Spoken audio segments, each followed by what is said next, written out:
Well, I sort of left school when I was only 14, and next year I got on next harvest. I jumped on a binder, and from then on, until I retired at 60, I got the big C and sold the farm. And some of the things that happened, like I remember one year there was a big year and the crops were big, and I had this big paddock of forward crop. We had a big storm, and it flattened the crop and just sort of flattened it. So we cut it. We had two binders, and we cut it one way. Just had to go back around, and then you just cut it because it was leaning all a certain way, and you cut it one way.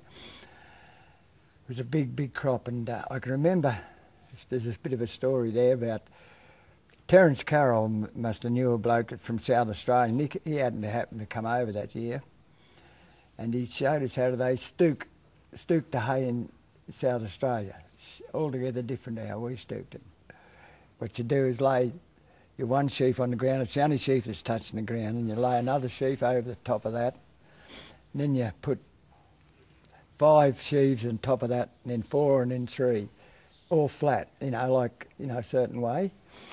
And because of that year, and the hay was that long, and you couldn't get it. It would have been very hard to stook. The stookers couldn't stook it properly because you had your binders as wide open as you could get it. And you still, that's far from the butt. And you had heaps of, and it was just too hard. So I showed them how to do the South Australian way, and it worked out really good. It was great, for their time.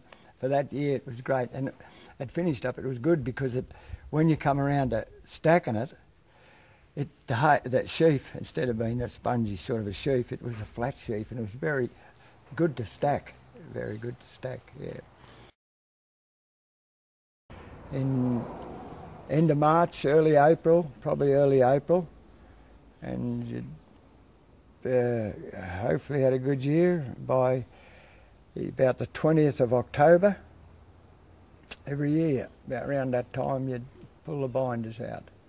There's always around about that same week in October, you'd get the binders out. And if you got an inch of rain when you pull the binder out, you knew you're going to get a lot of wheat. That was always the saying, it was wheat crops.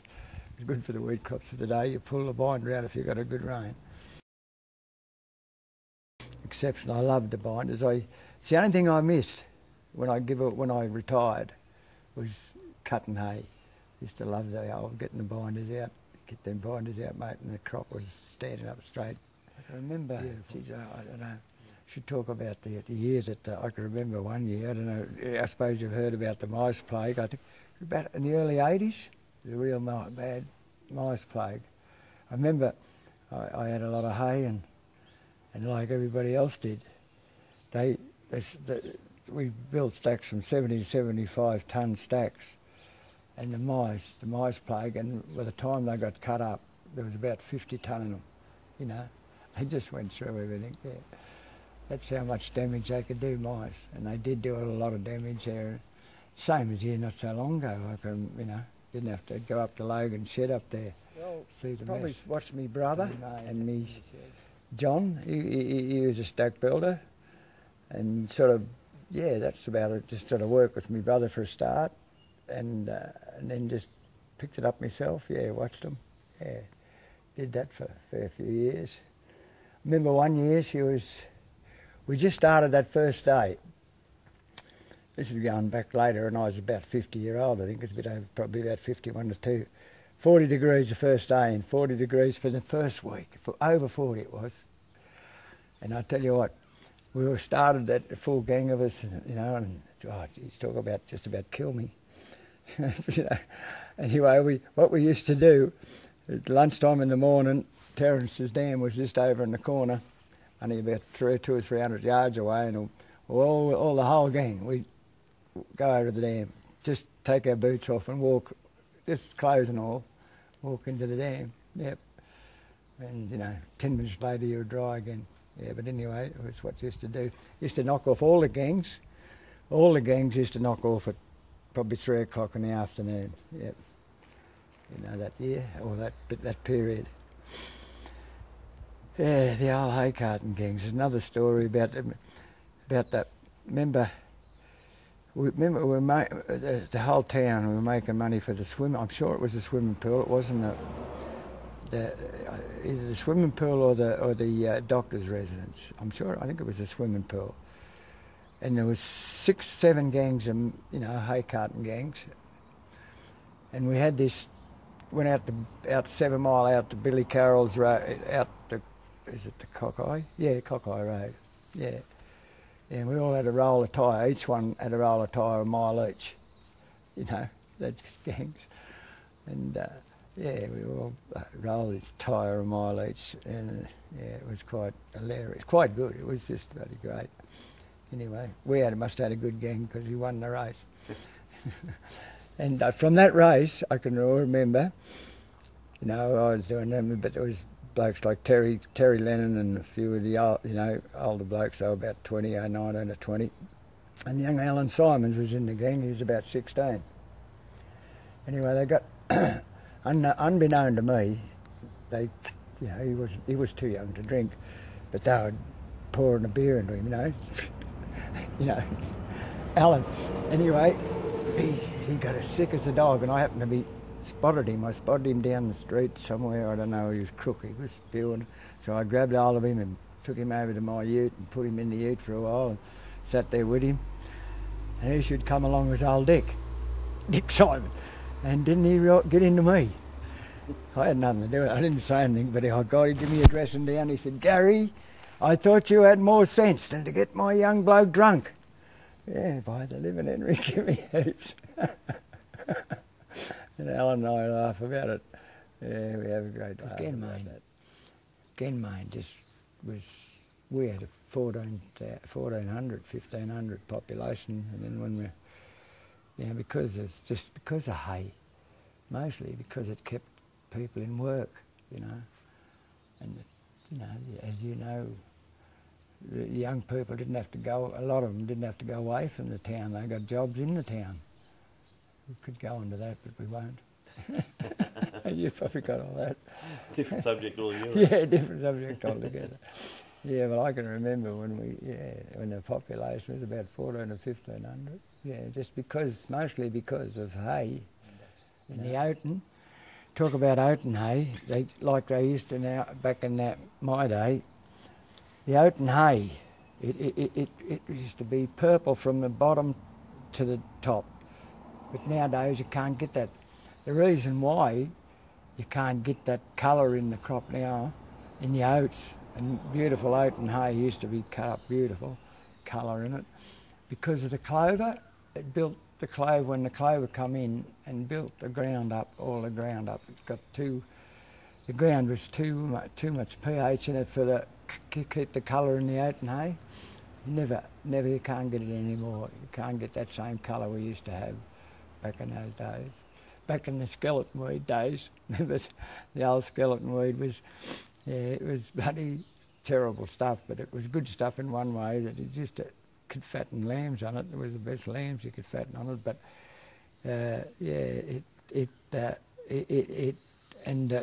brought the clover in. It ruined the colour of the oaten, but it made the country. It got rid of the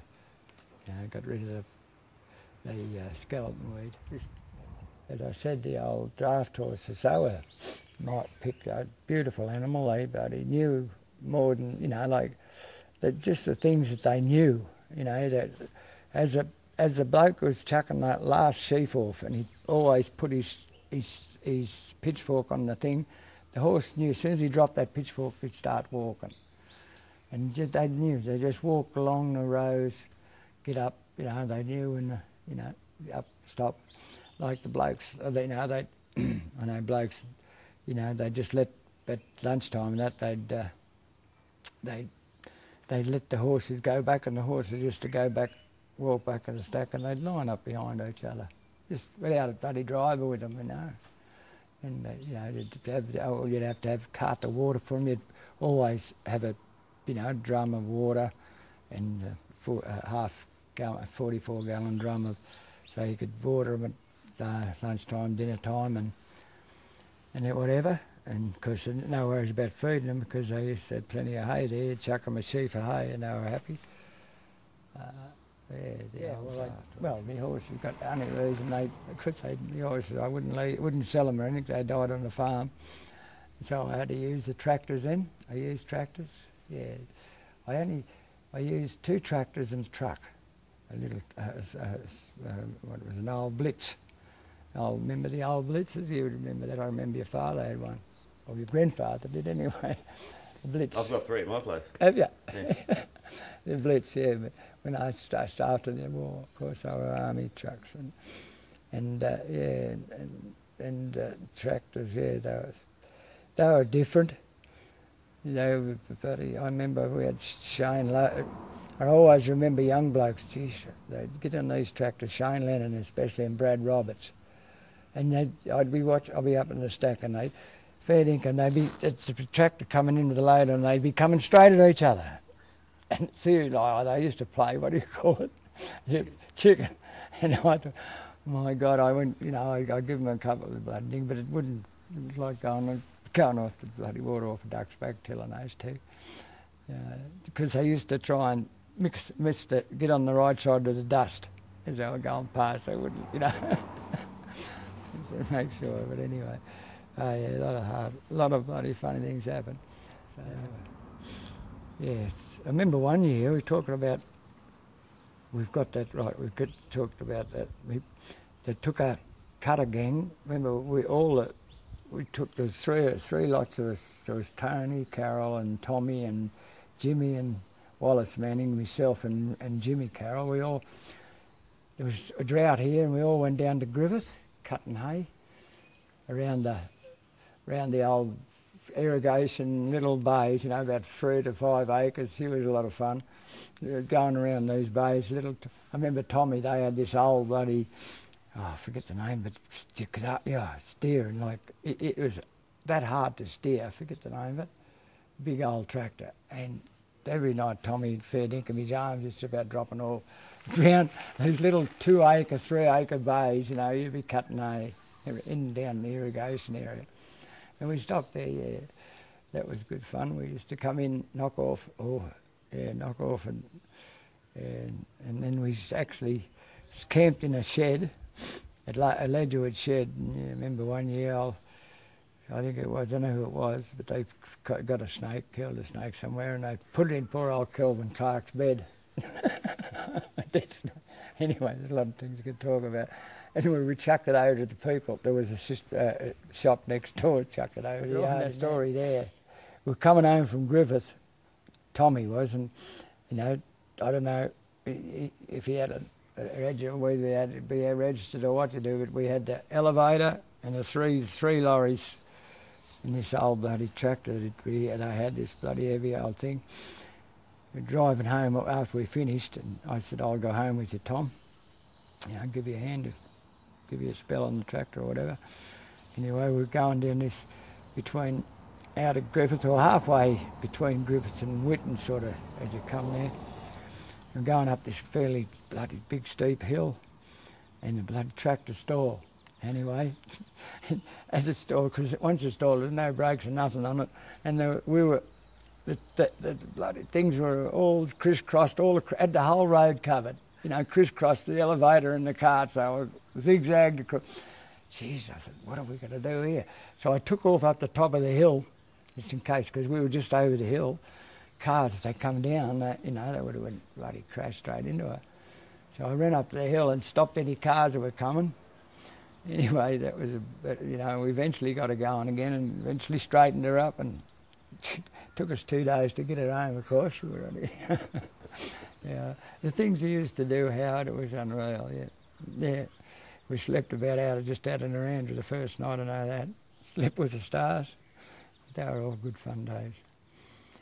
Yeah, that was the time in Griffith. But I can remember when the cutters went down to Gilgandra, as far as Gilgandra, the drought here, went way down there. The whole gang, the cutters, drove them down there.